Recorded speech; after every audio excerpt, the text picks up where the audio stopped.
de romance, mas que se pode ler, se fazer uma cronologia, raio presente, porque ele está buscando a essência das coisas, mas ele não vai encontrá-la a partir da inteligência que é própria da filosofia, mas sim através da arte, das impressões, das sensações.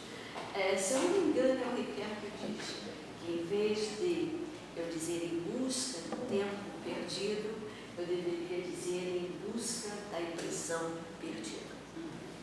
Entendeu? E é isso que ele faz, ele está sempre... São as impressões, são as sensações.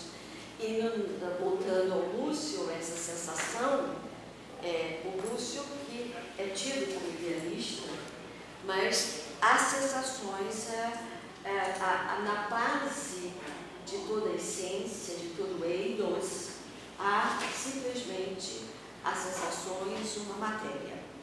A matéria por si só não me dá a essência, mas ela está na base, ali. Então é o que ele está fazendo, é buscar, a partir das sensações, das impressões, chegar até a essência, o que é dar sentido à vida, e é através do tempo. Então nós somos seres temporais. Junto com isso, então ele está desde o tempo todo. Se o tempo é destruidor, nós somos seres finitos, nós estamos nos encaminhando para a morte. Se eu não me engano, lembro a última frase dele, né? Que é: experimentava uma sensação de imenso cansaço ao verificar que todo esse tempo tão longo não só fora sem interrupção vivido, pensado, segregado por mim, era a minha vida, era eu mesmo, como ainda o devia incessantemente manter preso a mim, pois me sustentava, que eu me via jungido ao seu cimo vertiginoso, que não me podia mover sem comigo o deslocar. Vê a importância do eu. A data em que ouvi o ruído, tão distante todavia interior, da sineta do jardim de Combray, é a saída do Swan. Era um marco na dimensão enorme que eu ignorava possuir. Estava tudo nele. Dava-me ver abaixo de mim, e não obstante em mim, como se eu tivesse léguas de altura tantos anos. Aliás, ele se surpreende ao entrar no baile, não só ver as pessoas velhas, mas que as pessoas diziam que ele estava velho. Isso para ele foi a pior coisa que ele sentiu. Aliás, é uma sensação que eu diria a vocês, que quando a gente ouve assim, a senhora está na fila errada. Eu disse, mas será que eu estou tão bem assim? Aquela ideia que você não tem de que o tempo passou. Eu diria que você está na fila errada porque você está bem jovem. Não, estou com a fila errada porque tem que achar com a fila dos idosos. Não, é isso não. Eu já diria que você está na fila errada porque está bem jovem. É diferente. Pois é, mas... Olha a percepção do fato, né? Pois é, mas eu de repente eu vou e fico... Sabe aquela dificuldade que você tem de se encontrar velha? De você ver que o tempo passou para você? Porque de dentro de mim, a sensação que eu tenho é de uma mulher de 20 anos, 30 anos, e não a idade que eu tenho. Então, quando alguém diz, a senhora não está na fila errada, eu levo um susto. Eu volto para casa triste. Aquela ideia que, então, porque está em mim. E não, mas na percepção dos outros, é como o Proust que está vendo os outros que envelheceram. Tá? Que, aliás, ele diz, o leitor vai ver na minha obra, vai se sentir lá, vai se reencontrar, vai se ver naquilo que eu estou me colocando. Acabava de compreender o que o Duque de Guermantes, que me admirava, admirava, vendo-me sentado por haver envelhecido tão pouco, apesar de ter abaixo de si muitos mais anos do que eu, mal se erguer quisera permanecer de pé. Logo vacilara nas pernas incertas de arcebispo senil, amparado por jovem seminarista. Então ele usa sempre de muitas analogias, de muitas comparações, né? No qual só é válida a cruz metálica, e caminhar a tremular como uma folha no cume pouco seguro de 83 anos.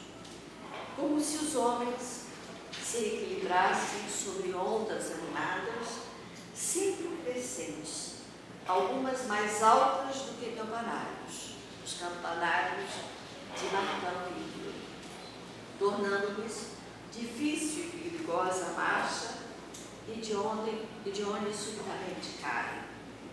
Horrorizava-me ver tão elevadas as minhas sobre os meus passos, temeroso de já não ter mais forças para manter por muito tempo preso a mim esse passado que se prolongava tanto para baixo e que tão dolorosamente me carregava.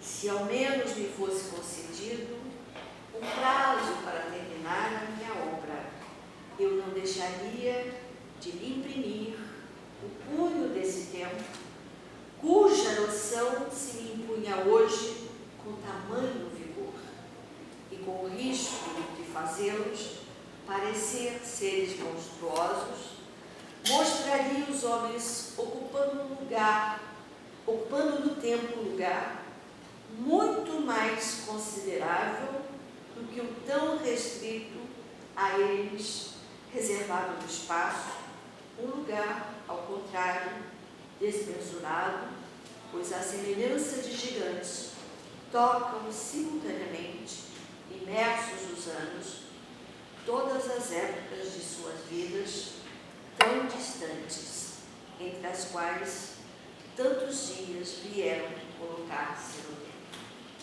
Olá.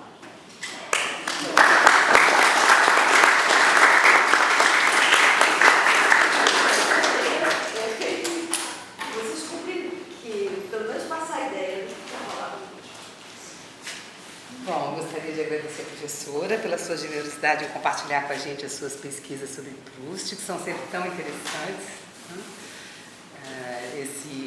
Essa discussão, esse debate sobre o tempo é um tema por excelência filosófico, mas que os artistas também abordam com uma outra visão que complementa, né? Okay? Então, aberta a perguntas. Eu vou pedir a você que a consciência não existe, né? Na semana passei por uma coisa que está uma reflexão sobre uma amiguinha minha com 16 anos, que eu conheci ela com 6, né? Eu perguntei a ela, qual a diferença que existe entre nós hoje, desde que nos conhecemos, né? Ah, não sei, seu tio, legal, não. Você sabe qual a percepção que eu tive? Que ela com 6 anos me conheceu, né? Eu tinha 57. Eu não modifiquei. Né? Sei lá. Não, eu estou falando no sentido da aparência, assim, né? Sim. Né? Não modifiquei eu. Com alguma coisa eu não modifiquei. Eu me apresentei pronto, escolarizado, com estudo, com tudo, já pronto. E eu via ela, assim, estava lá no primário, eu fui pro segundo ginásio, agora estava fazendo segundo grau, era bebê, brincava comigo, eu dava 10 chutes nela, ela dizia de novo, porque criança é repetitiva. Hoje eu falei, quando agora eu tentei brincar com ela de dar um chute, ela reagiu, então eu falei, não aguentei, fiquei cansado, né? Então, essas coisas que a diferença que o tempo faz para um, na visão, na percepção, enquanto eu vi o tempo modificando aquele ser, né? Que está hoje com 16 anos, eu me apresentava quase sempre com poucas mudanças, né? A minha percepção de tempo de mudança, eu consegui ver mais naquela adolescente do que talvez ela tenha visto em mim, né? E por coincidência, nossa aula sobre isso foi coisa. Tem tudo a ver com o que eu estava refletindo assim. Porque para alguns o tempo passa mais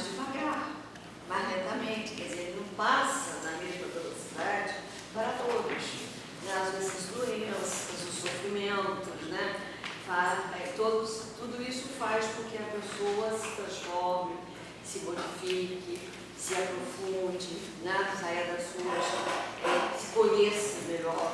E é isso no fundo que ele está pedindo. Mas alguém quer fazer algum comentário, alguma pergunta, professora? Eu me lembrei de uma parábola do Kafka, que eu queria que a senhora relacionasse, se é que há alguma relação. O Kafka nos fala muito de um tempo, o homem está numa linha do tempo, e ele a consciência dele é crítica, é a crise. Ele alça-se acima do tempo, a consciência é se alçar sobre o tempo, e ele percebe que o que empurra para frente é o passado e o que puxa para trás é o futuro. A parábola que ele faz, no caso de Proust, é a mesma coisa. O que me lança para frente é o passado, como para Kafka, ou o que me puxa para trás, para Kafka, o que me puxa para trás é o futuro, ou é exatamente o universo? Eu acho que nele o que é, como é que ele está no sentido de fazer do presente para o passado.